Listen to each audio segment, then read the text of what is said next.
Hello, it's Pamela from Yorkshire in the north of England.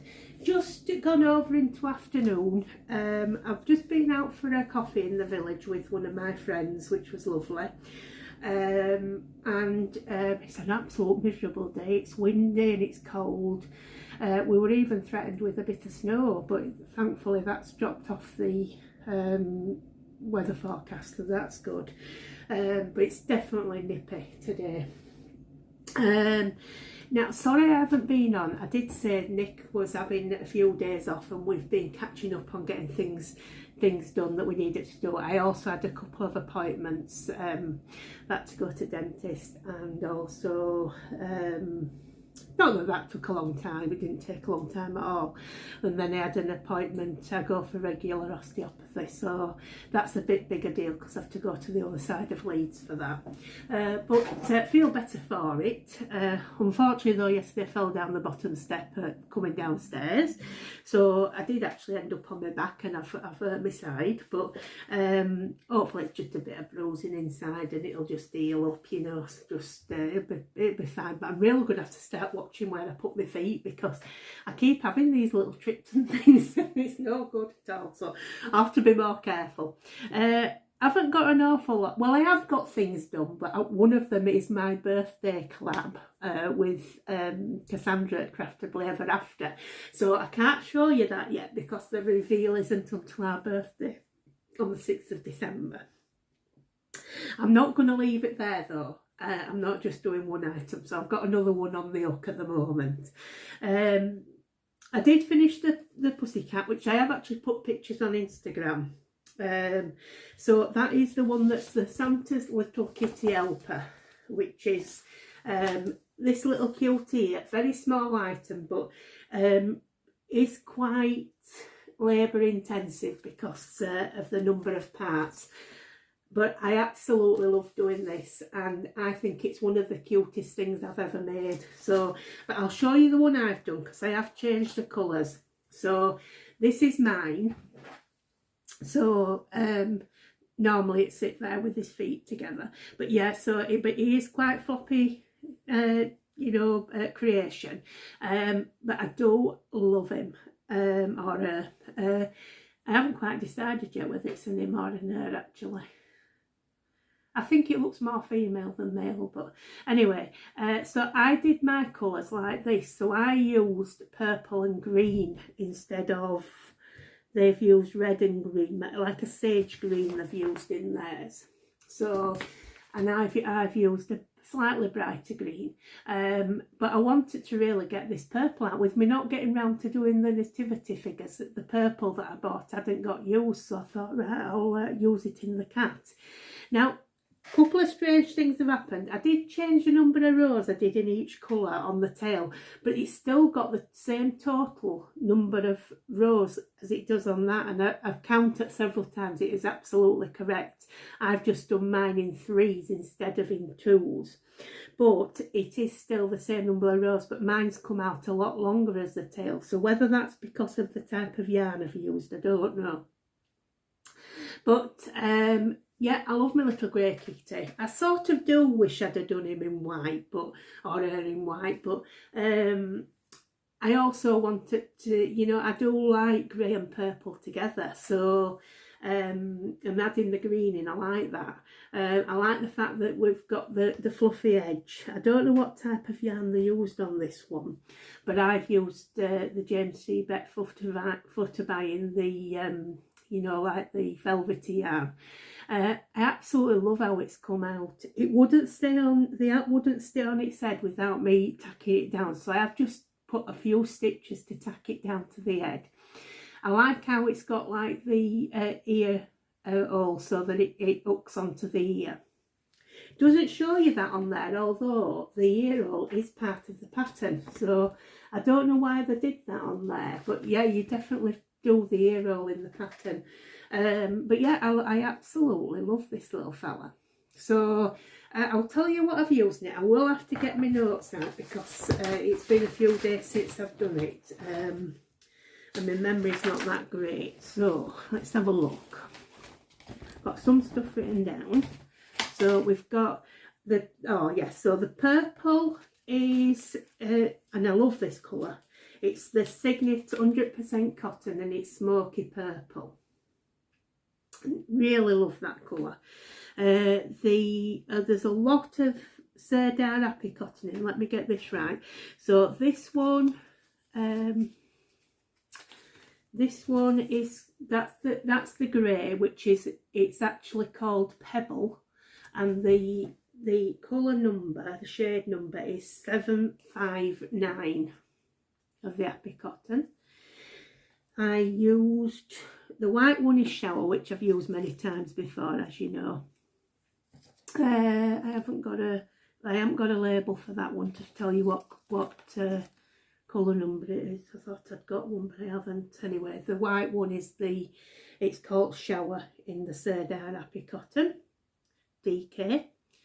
I've used the Serdar Happy cotton in Licorice, that's just a little scrap I've got left, in the black. Then I've used, for the green again is the Serdar Happy cotton, and that is Treetop, and I'll just give you the colour number, 780, I think. 780. The writing is so small and my eyes are tired.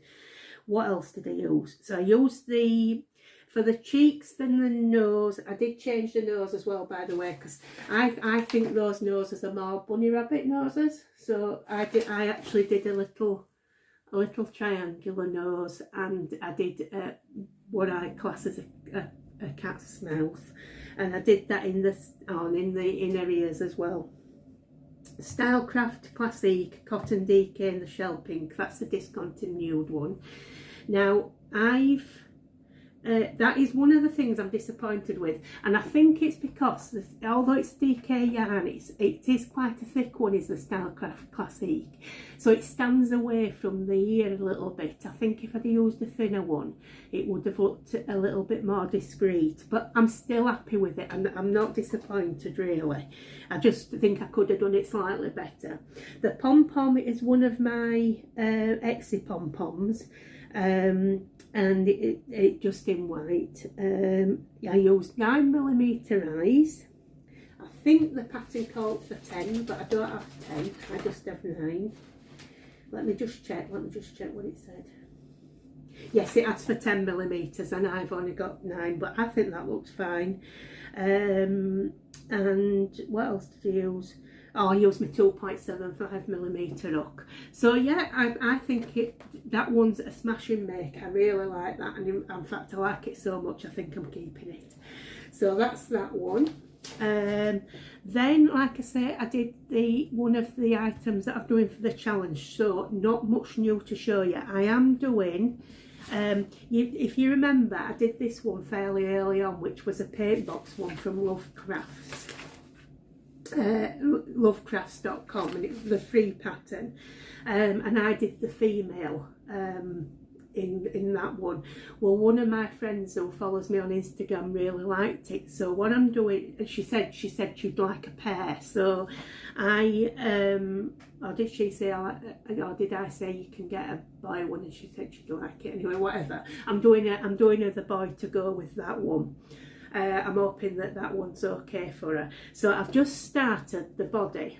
The only thing is that the disc I put in that, because I cut out a plastic lid that I got off something to make the base, and that one's smaller in that than that one, but I think they'll be fine together. It just makes it look slightly different shape, that's all, but I think it'll be okay. It's a lesson learned, because I've now, out of one of my coffee jars, I took a disc out, and I've worked out that is the right size for doing one of these. So that is my template for all future gonks and gnomes. So I'm just on that. I've just done one arm, but it won't take long. The longest part is to do the app, because it's like quite a lot of rows, but it won't take long to do that. I've got the looping to do on the beard, which I don't like looping crochet, but it's only a small item, so that it's no no real hardship to do it. I wouldn't like to do an whole project in it, let's put it that way, but I'm quite happy to do a little beard. So I should have that to show you fairly soon. I'll go through what I've used on that, but it is on that previous video that I did that have the original girl gnome on. It's going to be all same colours. So I've done that one. Nothing I'll show you there. I am going to tag on at the end of this video. If you want to watch it, you don't have to do. But I had a little jaunt into Barnsley, so I took a few photos and made it into a little video. And it really is just an handful of photos. If you want to see what my Barnsley looks like. There's one bit that I focus in on, some scaffolding, and I've just explained that is because it's the Civic Theatre, and it's been the redoing the original frontage so it'll look classy, because that hasn't been open at the front for a long time. There's a new part at the back that you go into when you go see something at the Civic, but they're going to you know, renovate the front entrance, so it's going to look superb when it's done, but I think it'll be a while off, but that's why I focused in on that. Then there's a second video that I'm putting on after that, which is our day out to the Yorkshire Wildlife Park on Monday, which we took my cousin Brian. He loves animals, so there's quite a few pictures there, but like I said, if you don't want to watch it, please don't think you have to watch these things. But it is a lovely place to visit, and apparently they are up there with how they treat the animals, so that's good.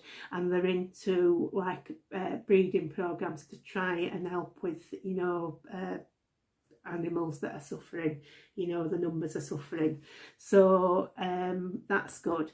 I don't hold with all zoos, but you know, like I said to on a previous video, if we didn't have some of these places, a lot of breeds would have died out, and that would be a crying shame. So these are hopefully going to return some to the wild if they can, which will be good. And it is a lovely part to visit. It's very clean, it's disabled, user friendly. Brian doesn't have to, well, if we get his wheelchair out once a year, it's a lot, but it's just, if we go for a long day out, you know, it's best to get him in the wheelchair, because there's no way he can walk a great distance. And we sort of like had on our apps on our phone how far we'd walked. We already knew it was over 4 kilometres round, which is between 2.5 and 3 miles in mileage. But I mean that you know, that was fine for us, but for Brian, he wouldn't have been able to do it. So it's very wheelchair friendly there. There's so many places to eat. They've a load more than the last time I went.